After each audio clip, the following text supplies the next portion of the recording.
భయ్య మన మెగాస్టార్ చిరంజీవి గారు వశిష్ఠ గారి దర్శకత్వంలో చేస్తున్న విశ్వంబర మూవీ నుంచి ఫస్ట్ లుక్ టీజర్ కోసం ఎదురు చూస్తున్న అభిమానులకు ఒక గుడ్ న్యూస్ అయితే చెప్పింది భయ్య చిత్ర యూనిట్. భయ్య విశ్వంబర మూవీ నుంచి చిరంజీవి గారి ఫస్ట్ లుక్ ప్రోమోను రిలీజ్ చేసుకునేందుకు అయితే రెడీగా ఉన్నారంట భయ్య. అది ఎప్పుడు రిలీజ్ చేస్తారు అనేది మరి కొద్ది రోజుల్లోనే అధికారికంగా ప్రకటించున్నారంట భయ్య విశ్వంబర మూవీ చిత్ర యూనిట్.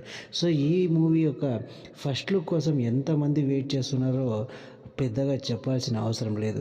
చిరంజీవి అభిమానులు అయితే కళ్ళు కాయలు కాచేలా ఎదురు చూస్తున్నారు. ఎందుకంటే ఇతర హీరోలకు సంబంధించిన ప్రతి ఒక్క అప్డేటు ఇస్తున్న వారి మూవీకి డైరెక్టర్లు విశ్వంబర మూవీకి సంబంధించి మాత్రం వశిష్ఠ గారు ఎలాంటి అప్డేటు అలాగే ఫస్ట్ లుక్ కూడా రిలీజ్ చేయకపోవడంతో చాలా ఆశలు పెట్టుకున్నారు భయ్య విశ్వంబర మూవీ ఫస్ట్ లుక్ కోసం. సో అలాంటి వారికి ఈ రానున్న కొద్ది రోజుల్లోనే ఒక బిగ్ సర్ప్రైజ్ అయితే ఇవ్వనున్నారంట భయ్య వశిష్ఠ గారు. దాంతో ఫస్ట్ లుక్ ప్రోమోను ఎప్పుడు వస్తుందా అనేసి అయితే వెయిట్ చేస్తున్నారు భయ్య మెగాస్టార్ చిరంజీవి గారి అభిమానులు. ఫస్ట్ లుక్ ప్రోమోతో చిరంజీవి గారి విశ్వంబర మూవీ పైన భారీ హైప్ పెరిగే అవకాశాలు కూడా ఉన్నాయంట భయ్య. సో భయ్య ఇది భయ్య వాటి వీడియో కనుక నచ్చినట్లయితే లైక్ చేసి షేర్ చేసి సబ్స్క్రైబ్ చేయండి భయ్య.